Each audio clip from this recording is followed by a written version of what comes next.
আজকে একটি prize action নিয়ে আপনাদের সঙ্গে আলোচনা করব। আপনারা মন দিয়ে ভিডিওটি একটু দেখুন। ইন্ডেক্সের চার্ট আজকে দেখব না। দেখুন, প্রাইজ অ্যাকশন আপনারা যদি অপশন মার্কেট করেন, কোনো একটি স্পট প্রাইজের প্রাইজ অ্যাকশন নিয়েও যদি আপনারা কাজ করেন, সেখানেও কিন্তু প্রফিটের সম্ভাবনাটা বেশি থাকে। সবসময় চেষ্টা করবেন প্রাইজ অ্যাকশন নিয়ে কাজ করার। আমি কিন্তু সবসময় প্রাইজ অ্যাকশন নিয়ে কাজের কথাই বলি। এটা দেখুন, চলছে 1,19,200 কল স্পট। শুধুমাত্র এই স্পটের প্রাইজ অ্যাকশনটা নিয়ে আমি আলোচনা করব। লজিকটা বোঝার চেষ্টা করবেন, তাহলে ট্রেডটা আপনার ধরার সুবিধা হবে। দেখুন, স্মার্ট মানি কীভাবে কাজ করে, স্টপ লস হান্ট কীভাবে হয়, এই প্রাইজ অ্যাকশনটা যদি একটু আমার সঙ্গে দেখার চেষ্টা করেন, বোঝার চেষ্টা করেন, খুব সহজেই বুঝতে পারবেন। আমরা কি করি মার্কেটে, মার্কেট শুরু হওয়ার সঙ্গে সঙ্গেই কখন ট্রেড নেব, কোথায় স্টপ লস লাগাবো, এই নিয়েই মাথার মধ্যে এতটাই ঘোরাফেরা করে, এর ফলে ঘন ঘন ট্রেড হয়ে যায়, লাভ তো হয় না, আরও উল্টো লস, পরে মার্কেটের নামে বদনাম হয়। এখানে দেখুন কিভাবে লজিকটা আমি দেখাচ্ছি। এখানে 15 মিনিটের ক্যান্ডেল রয়েছে।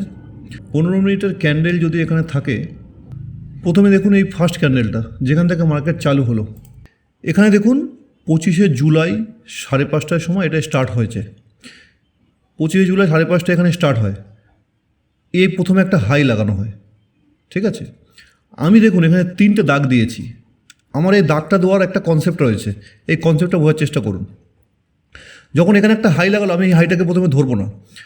প্রথমে দেখুন এখান থেকে মার্কেট নিচে এসছে, এখানে একটা লো ক্রিয়েট করেছে। যখন এখানে লো ক্রিয়েট করেছে, এখানে দেখুন একটা আমি সবুজ একটা দাগ কেটেছি, এটা হচ্ছে সাপোর্ট, এটা হচ্ছে সাপোর্ট।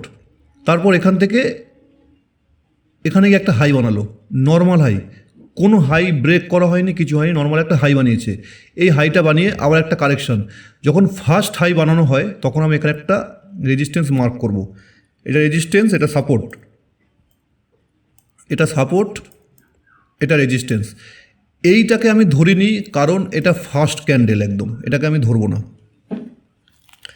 এইবার এখানে সেলিং হলো, এখানে সেলিং হলো, এখান থেকে দেখুন কারেকশন দিল। এখানে কারেকশন দিয়ে যখন এখানে উঠলো, তাহলে এখানে একটা বাইয়ের জায়গা তৈরি হয়ে গেল। খুব মন দিয়ে শুনুন, খুব ইজি বুঝতে পারবেন মার্কেট। অপশন মার্কেটে টাকা বার করা যায়। এবার দেখুন এখান থেকে যখন আবার ওপরে গেল, এই জায়গাটাকে দেখুন আবার রিটেস্ট করতে এসে দেখুন সেম।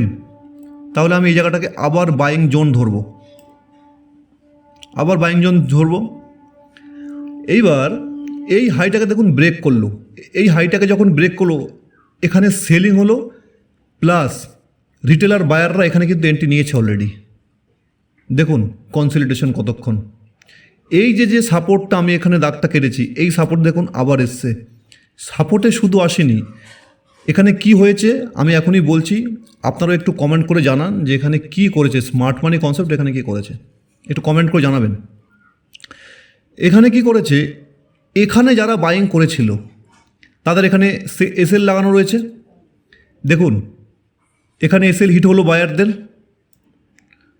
এখানে বায়ারদের এসএল হিট, সেকেন্ড টাইম বায়ারদের এসএল হিট।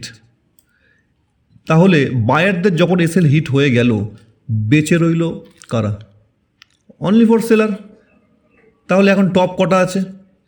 একটা, দুটো টপ আছে, আর এখানেও আমি ধরতে পারবো টপ, এটা তো 3টে টপ হয়ে রয়েছে। তাহলে এদের এসএল তো বড় এসএল, তাহলে বড় এসএল খাওয়ার জন্য তো উপরে যেতে হবে। বড় এসএল খাওয়ার জন্য দেখুন বড় মুভ। দ্যাটস ইট, এটাই মার্কেট। এটা যদি আপনারা এভরিডে প্র্যাকটিস করেন, তাহলে আপনাদের কাছে অপশন মার্কেট খুব সোজা হয়ে যাবে। বায়ারদের এসএল সবসময় ছোট থাকে, আর সেলারদের এসএল সবসময় বড় থাকে। তার মানে এই নয় যে প্রত্যেক দিন এরকম বড় মুভমেন্ট ওপরে হবে। এইটাকে আপনাকে সাইকোলজিক্যাল দিয়ে ভাবতে হবে। আমি আপনাদের দু একটা কনসেপ্ট দিচ্ছি, এই কনসেপ্টে আপনারা কাজ করার চেষ্টা করুন, মার্কেটে ভালো হবে। প্রথমত ফার্স্ট কি করবেন, এভরিডে আপনার ট্রেড করুন আর না করুন, আপনি যদি অপশানে ট্রেড করেন, অপশনের যে কোনো একটা স্পট আপনি ধরুন, অ্যাট দ্য মানি হোক, ডিপ ইন দ্য মানি হোক, যে কোনো একটা স্পট ধরুন। এই না যে একটা কল একটা পুট ধরলেন, নয় কল ধরুন নয় পুট ধরুন। আপনি যদি অপশন বায়ার হয়, সাপোজ ধরুন আপনি কল ধরলেন মানে দেখার জন্য, ওয়াচ করার জন্য, ওটা লসই হলো, আপনি ওটাই দেখুন। এবার আপনি 5 মিনিট ক্যান্ডেল লাগাবেন না 4 ঘন্টা ক্যান্ডেল লাগাবেন, সেটা আপনার ব্যক্তিগত ব্যাপার। 5 মিনিট, 15 মিনিট, 30 মিনিট, অনেক ক্যান্ডেল আছে। আপনার সুবিধাটা কি হবে, আপনি যখন এভরিডে যে কোনো একটা স্পটের প্রাইজ অ্যাকশন দেখা শুরু করবেন, আপনার একটা নর্মালি একটা অভিজ্ঞতা হয়ে যাবে, অনুভব হয়ে যাবে। এই অনুভবটাই যখন টু বি কন্টিনিউ হবে, তখন আজ থেকে 1 বছর 2 বছর পরে দেখবেন আপনার মাথায় একটা কনসেপ্ট আসবে। সেই কনসেপ্টটাকে দিয়ে আপনি ধীরে ধীরে অল্প অল্প তখন প্রফিট বার করতে পারবেন। কারণ এই যে এখানে যখন এখান থেকে মার্কেট উপরে উঠে গেছে, আপনার মনে হলো এখানে বাই করি, এই যে সেল হলো, আবার এখানে চলে এসছে মনে হয় সেল করি, আবার এসেল হলো, এই করে দেখুন 1 2 এইভাবে অনেকবার এসেল খাবে আর লাস্টে ক্যাপিটাল জিরো হয়ে যায়। এইভাবেই আমাদের ক্যাপিটালটা জিরো হয়, কারণ আমরা মার্কেটে দেখি না। তাহলে অ্যাট ফার্স্ট ওয়াচ করা দেখুন, যে কোনো একটা স্পট প্রাইস ওয়াচ করবেন, যে কোনো একটা স্পট প্রাইস ওয়াচ করুন। নাম্বার 2 কী করবেন, যেই স্পট প্রাইসটা আপনারা দেখছেন, এটা একদম মন দিয়ে শুনে রাখুন, এটা খুব দারুণ কাজ করবে। যেই স্পট প্রাইসটা আপনারা দেখছেন ওটার স্ক্রিনশট নিন,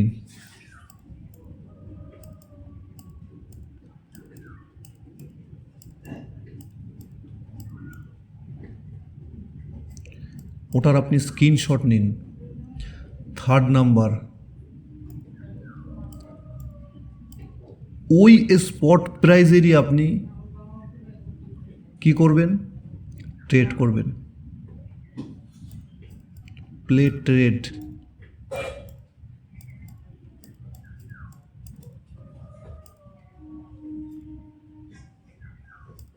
ওই স্পট প্রাইজেরই ট্রেড করবেন।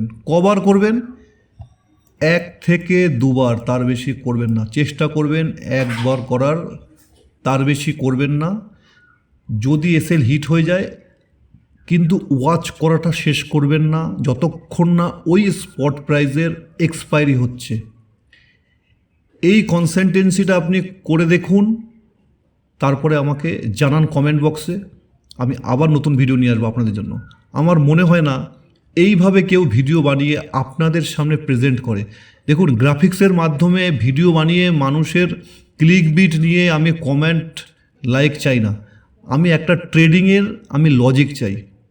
আমি অনেকের ট্রেডিং ভিডিও দেখেছি, আমি ইউটিউবে ইন্ডিয়ান দেখেছি, বিদেশি দেখেছি, সেখান থেকে আমি নিজস্ব একটা কনসেপ্ট বার করেছি। তারপরে আমি আপনাদের সঙ্গে কথা বলছি। দেখুন, একটা 15 মিনিটের চার্ট করে আপনাদের আমি লজিক দেখিয়েছি। আমি আপনাদের যদি ক্রিপ্টোতে ডিম্যাট অ্যাকাউন্ট না থাকে, ডেসক্রিপশন বক্সে ডিম্যাট অ্যাকাউন্টের লিঙ্ক দেওয়া আছে ডেল্টা এক্সচেঞ্জ ইন্ডিয়ার, ওখান থেকে আপনারা একটা ডিম্যাট অ্যাকাউন্ট ওপেন করুন।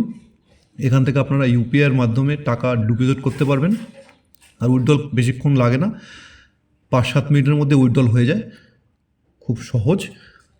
তো ভিডিওটি কেমন লাগলো কমেন্ট বক্সে অবশ্যই জানাবেন।